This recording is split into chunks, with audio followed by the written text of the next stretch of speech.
Can we still talk to you? Do you need Can total indeed. focus? I can play and talk at some time. He's ambidextrous. Yeah, he's fine. Oh, that's a lovely part about these games. You really get to dive into the strategy here.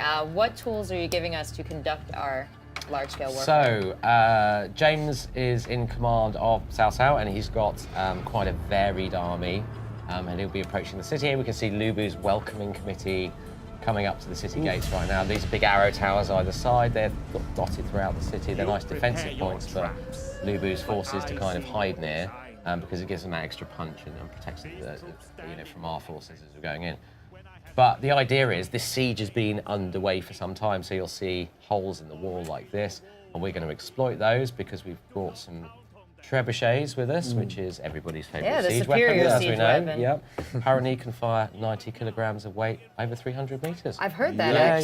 Yeah. It's a constant surprise to me. So yeah, we'll be throwing a lot of rocks at the wall basically with those guys.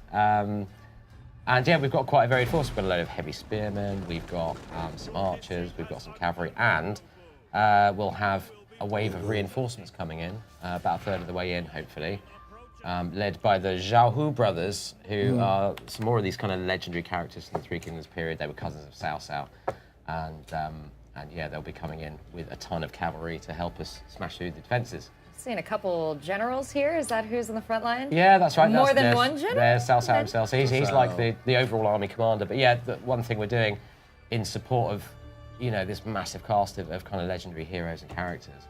One of the changes we've made in battle is that you can bring multiple generals into battle with you, and each of those has their own retinue. Because each general type has access to his own sort of suite of recruitment stuff that he can recruit and that he supports and that suits his character class kind of thing. So you've got we've got a guardian character guy called Yue Jin who's brought these guys. These are heavy spear guard, and you can put them in this kind of tortoise formation. So they're kind of slow, plodding, methodically moving towards the walls, but they're well protected. We'll get rains of arrows on them and very few of them go down because they've just, they've locked those shields and tied up towards them. So Total War games are known for your beautiful, beautiful epic battles. The camera control is a huge thing for me because I love zooming down in. How much camera control do we have in this Total War? Oh, as much as any other. You've got that micro to macro kind of scale shift that we've always done. But it's worth getting in real close to stuff and seeing the detail, especially. Again, I just keep coming back to the characters because that's what this period is all about. Right. So Lu Bu here in his courtyard, is resplendent in his armour, and he's on an epic mount. He's got a horse called Red Hair, who was it second, or was he the fastest horse of the Three Kingdoms period? Second fastest. We kept getting corrected by the brand manager when we got it wrong. Right, so second fastest horse. Who's got the fastest? Yeah, that's a good question. Do you know? I actually don't know that one. I know about that horse is famous though. Yeah. So these are kind of ancillary items almost for characters. So, if we beat Lu Bu in a campaign game, in a battle in a campaign game, we'd have a chance of looting Red Hair. And maybe we could put Cao Cao on Red Hair. And you can only imagine how insulted Lu Bu would be by an action like that. So he's going to absolutely hate you if you do that, which is great. You have a ton of factions. I know it's around 11 factions? Yeah, that's right. 11 playable factions out of the box. And, a real range. Each of those factions is basically a character and a ton of other characters in his faction and all the armies that they can kind of recruit and bring as well. So, we're approaching characters in a very, very different way to how we've ever done it before. We're designing them with more depth, with more features to them effectively.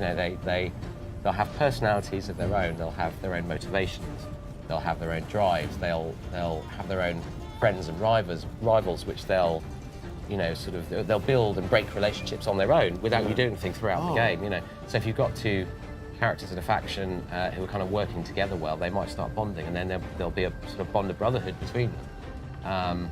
And then say if you took those two guys into battle and one of them fell in battle, the other one, you might lose control of him. He might tear towards the enemy, berserk style, just trying to take down as many guys as he can. So that's so cool. Power of love. Yeah, right?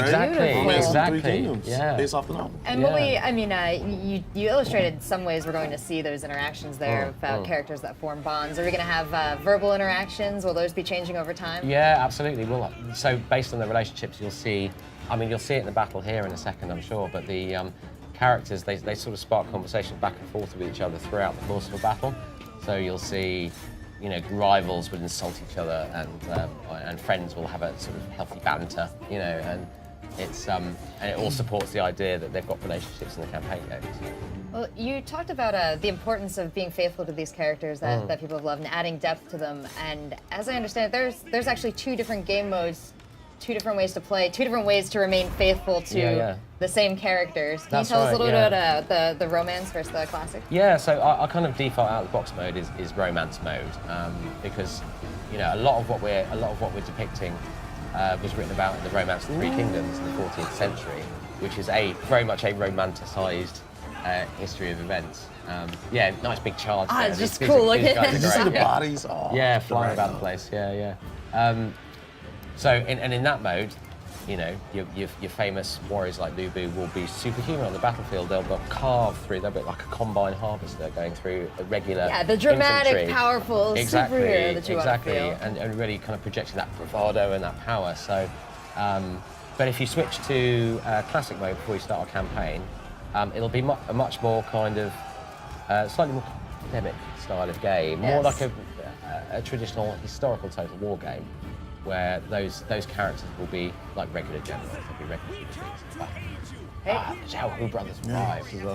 Does the classical mode for the campaign relate entirely to the battle interactions, or is that also going to be part of like what you have to do to maintain your army? You're actually going to have different. Is it a different interface between the 2 modes? No, not really. But there are ways in which it differs in the campaign side of the game as well. So we have. In the third century, the records of the Three Kingdoms was written, and this is a very kind of elbow patches, spectacles on the nose.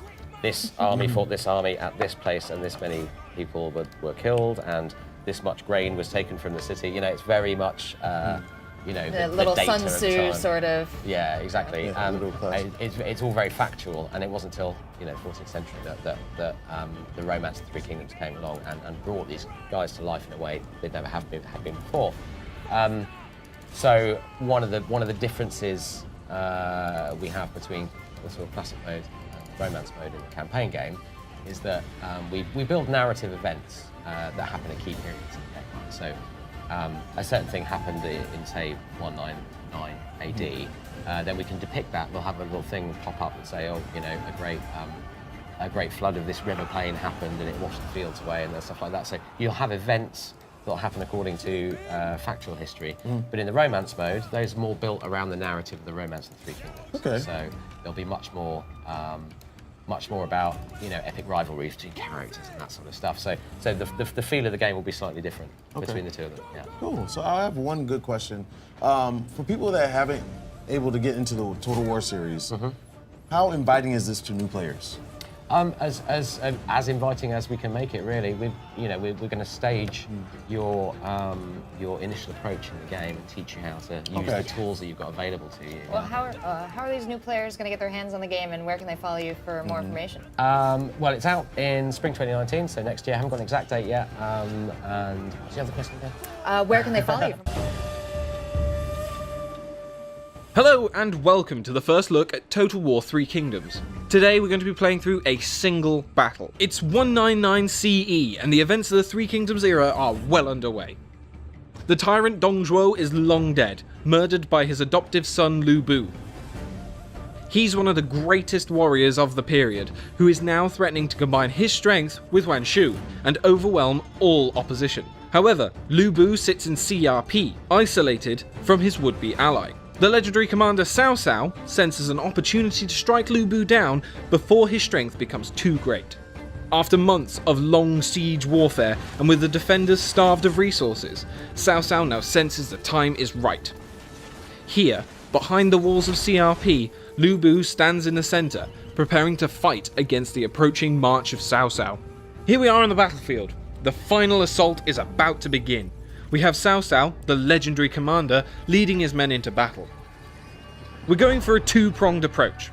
Cao Cao shall lead his forces through the breach, while Yi Jin will march his forces to the gatehouse and smash through and take the main concourse.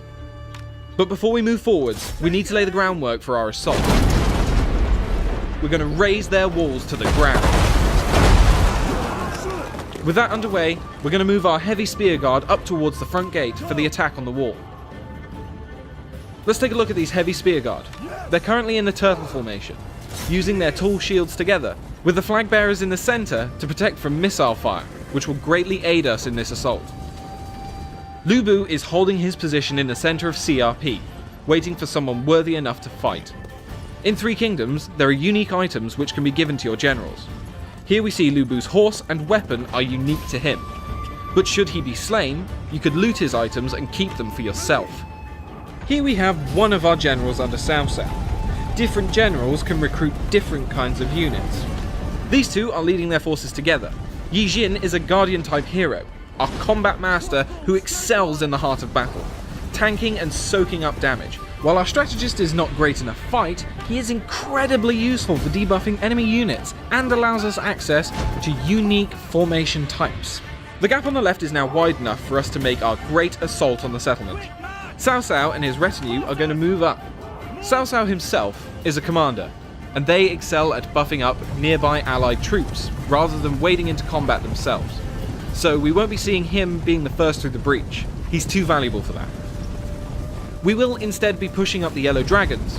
They are being supported by the Azure Dragons, a hybrid heavy spear and missile infantry unit.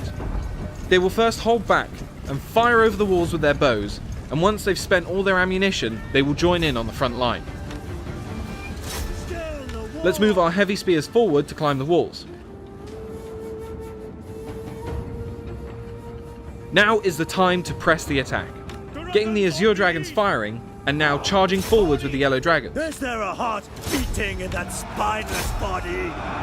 Is there a brain inside that cavernous head? These heavy-hitting axe units are a formidable foe for anyone they go up against. They will make very short work of these spears.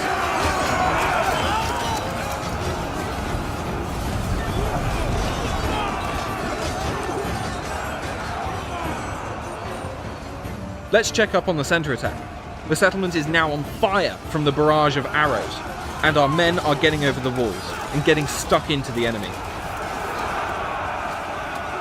Yes! Back them!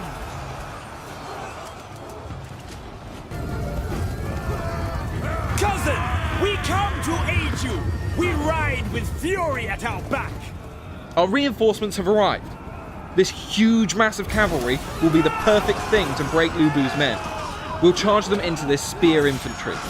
They're going to knock these guys flying and destroy their morale. Our reinforcements are led by Zhehao Dun. He was shot in the eye by an arrow in battle against Lu Bu. He pulled it out, his eye still attached to the arrow, and proceeded to eat it. And we're going to get him out of the fight and head over to Lu Bu, who we're going to challenge to a duel. Duels are a new feature for Three Kingdoms, where the two heroes will duke it out in single combat until one either dies or retreats. Duels can help you single out an enemy combatant and take them out and turn the tide of battle.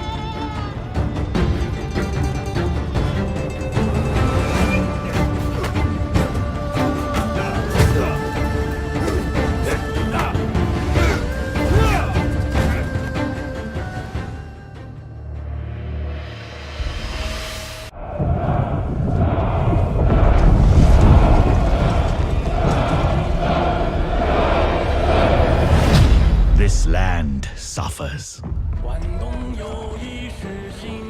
Torn apart by Dong Zhuo's cruel tyranny.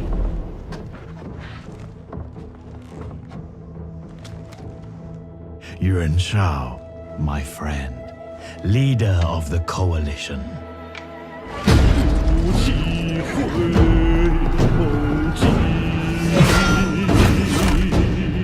Together, we will put this chaos to an end!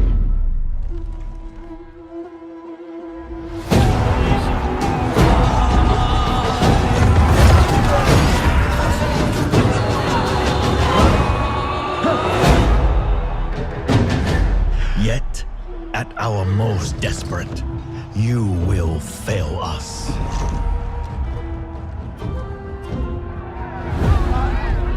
And reveal yourself unfit to lead.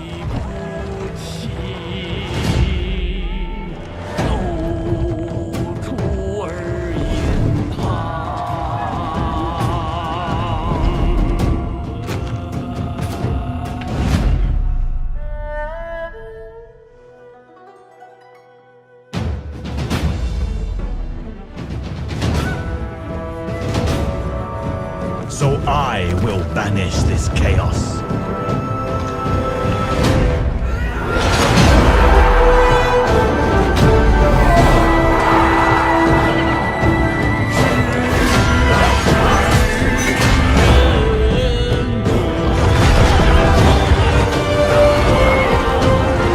This kingdom will be brought to order.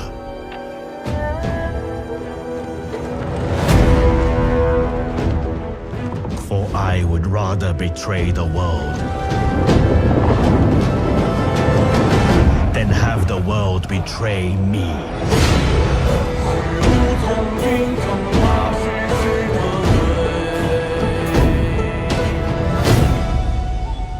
Ah, a new opponent. Let us begin.